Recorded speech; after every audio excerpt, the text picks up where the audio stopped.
We're always told we should journal, that it's amazing for our mental health, for clarity, for hitting our goals. But let's be real, if it's so great, why do so many of us start a brand new notebook only to just abandon it like a week later? Today, we're going to dive into one person's journey to finally crack the code on consistency, and trust me, the solution is probably the exact opposite of what you're thinking. Okay, so let's just get right to it. The big question. Why is this supposedly simple habit so incredibly hard to maintain? You go out, you buy that perfect new journal, you've got the best intentions in the world, and then crickets. A few days go by, and it's just another pretty object gathering dust on your nightstand. If that sounds painfully familiar, believe me, you are not alone. And this all leads to what you could call the journaling paradox. We know the benefits are there, that mental clarity, that peace of mind, and we want them. Oh, we really want them. But the actual doing of it feels like this impossible uphill battle. It just so quickly turns from something you want to do into just another chore. And this quote it hits the nail on the head, doesn't it? Journaling shifts from something you genuinely want to do into just another item on your to-do list. It becomes a task. And the second it feels like an obligation, poof, all the motivation just vanishes. So why? Why does it become a task? Well, for a lot of us, it's because we fall right into the trap of perfection. We get it in our heads that there's a right way to journal, some perfect, structured system. But that very system can be the thing that sets us up to fail from the get-go. So let's look at attempt number 1. This was a textbook example of that perfection trap, a super structured, goal-oriented morning routine. We're talking early walks, a specific bench, and a really detailed template for career and business goals. I mean, on paper, it sounds perfect, like the ideal, most productive way to start your day. But the reality? It was just too much. The amount of mental energy and time it took to fill out this detailed template every single morning made it completely unsustainable. It wasn't relaxing, it was exhausting. It's a classic case of a perfect system completely backfiring. Okay, so attempt number 1 was a bust. On to attempt number 2, the productivity-focused journal. This one was all about prioritizing your top 3 daily tasks, breaking them down, and even using methods like the Pomodoro technique. Again, it sounds incredibly effective on the surface, right? But this is where the whole system just fell apart. The structure itself created this weird conflict. Was this for my work priorities or my personal goals? And that constant flip-flopping meant there was zero focus and, well, eventually zero consistency.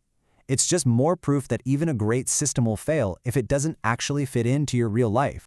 So after all these failures with these complicated, structured systems, the big breakthrough came from a completely counterintuitive place.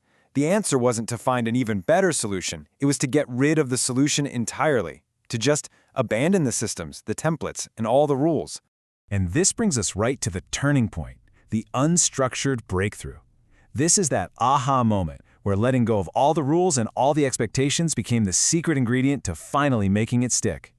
So what exactly is this no-rules method? Well, it's pretty much what it sounds like. You just strip away every single self-imposed rule. No prompts, no time limits. Your handwriting doesn't need to be neat. It doesn't even need to make sense to anyone else. It's just pure, unfiltered thought slapped down on a page. I mean, when you look at it side by side like this, the contrast is just so clear. On one side, you've got the old way, a rigid, demanding task. And on the other, the new way, a flexible, liberating brain dump. It's a complete mindset shift, from some external expectation to an internal need, which is what finally flips journaling from a task back into a want. Okay, so what happened after this big dramatic shift? Did it actually work? Let's take a look at the pretty surprising results of just embracing a no-rules approach. The results were honestly immediate and really powerful. For the first time ever, consistency wasn't just for a week or two, it lasted for months.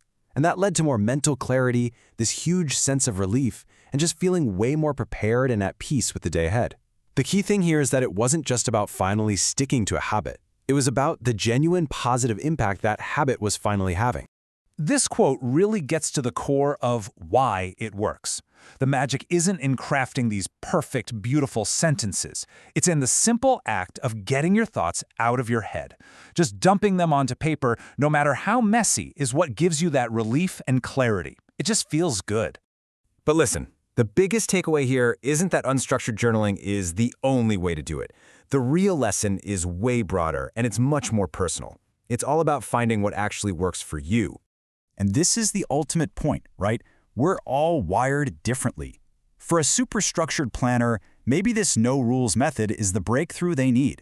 But for someone else, a detailed template might be exactly what they need to thrive. The goal isn't to just copy someone else's system, but to experiment until you find the method that genuinely makes you feel better. So I'll just leave you with this question. If you've ever struggled with journaling or really any habit, what is one rule, one self-imposed expectation of doing it perfectly that you can just let go of today?